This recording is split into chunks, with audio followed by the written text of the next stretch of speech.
Alright.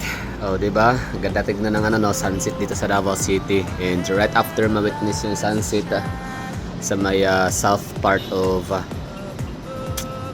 the world. So, ito naman yung magiging view natin sa city proper or downtown area or sabi natin na pinaka-urban area ng Davao City. Kung saan concentrated and ang mga establishments, commercials and densely populated. Hindi pala densely populated. Populated lang. So, ganyan kaganda ang syudad ng Davao City. So, ito ay Duterte Country. So, the word of Duterte Country, pagkakaalam ko dyan, pagkakaintindi ko ito yung syudad na kanilang binuo, binago, syudad na pinaganda, syudad na pinagyaman. So that's Davao City, di ba? Very progressive city. So, ganda tignan, no? Very light up city means prosperity. Maraming mga high-rise buildings is also a sign of prosperity again. Shout out sa Iyon Tower. Ang ganda na Iyon Tower kasi ano siya, considered as skyscraper kasi meron siyang consist of 27th floor. Pwede. Tapos siya, hotel and condominium residences. Welcome to Davao City. May mga nag-comment din pala sa ating comment box ko. Ano ba daw? Sino ba daw nagmamay-ari ng Davao City? Bakit ang dami daw kumangkin? Sino ba may-ari? Pilipino, Davaoenyo. Mga Duterte, never naman nila inangkin ang Davao na sila nagmamay-ari.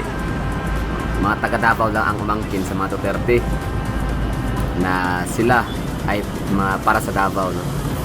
So, Davao City plus Davaoenyo and Duterte equals Duterte Country. Tama ba?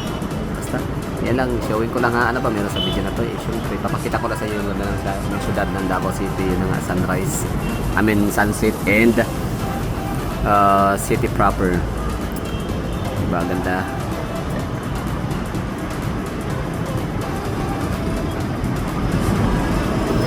Lolotos Hotel, Quimpo Boulevard intersection sa may Ecoland Drive. Shout out mga taga Davao dyan. Kumusta? Pasko ho ninyo. Kumusta ang inyong preparasyon naman papuntang New Year? Sana okay lang, no? Di ba rin wala masyadong pera kasi ang pera naman talaga minsan kung kailan may Pasko at New Year walang pera. Okay lang yon basta ay kumbaga yung kapirahan natin January, February, March, ganyan hanggang September, October, November. Pero pagdating ng December parang nagkakagipit yata. Parang gano'n, hindi pumasok yung bonus, hindi kami nayaran ng utang ng iba, ng nagkakautang sa iyo. Parang gano'n, no? So parang tawag nito, parang pinagturuan ka ng tadhana, no? Kung kailan Pasko at mag-New Year wala kang pera, bawi na lang next year. Pero ang dyan mahalaga, ang i-wish ko sa inyo hindi pera, yung kalusugan, health, no? Kung maaari okay lang yan. Kung kayo din naman ay buhay pa, kaya naman ay masaya, healthy, walang karamdaman, lang, pasalamat na lang kayo sa bagay na yan kahit paano.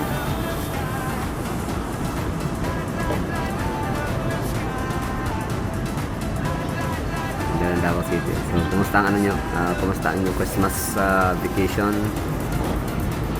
Kumusta ang inyong mga reunion? Kumusta ang inyong mga Christmas party, mga year-end party sa inyong mga team and workmates, colleagues and companies? So 28 na ngayon, December 28, sa ilang araw na lang, no? We have 3 days left na lang para January 2026 na. So ibig sabihin nun, ilang taon pa, 2 taon pa, no? Tagal para maging Presidente si VP Sara Duterte. Pero grabe, ngayon pa lang gumagawa na talaga na eksena para nitong si BBM.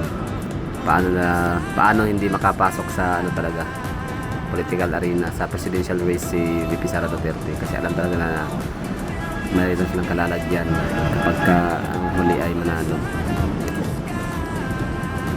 Yun na ha. So, anong meron sa video na to? Davao City featuring or flexing the beauty of Davao City, flexing the beauty of sunrise, flexing the beauty of Mount Apo.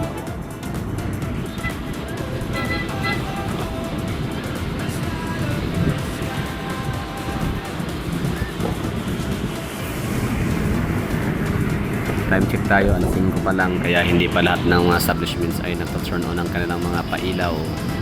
Today is Sunday. Okay.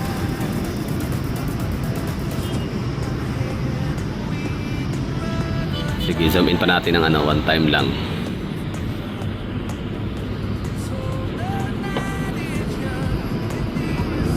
Insisisi mo,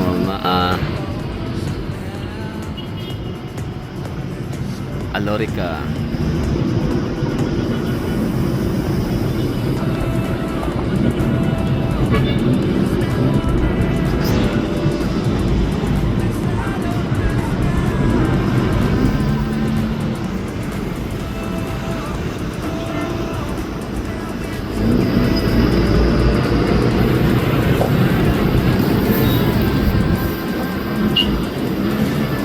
Lumiwanag na. Marami na nagtaturn on ng ilaw.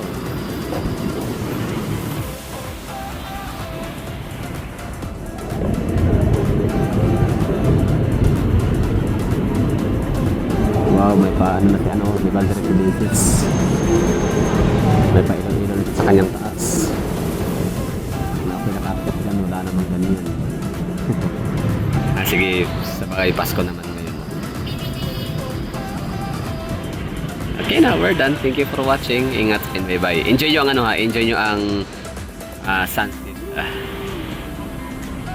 I mean, sana na-enjoy at na-enjoy ninyo ang sunset sa Davao City.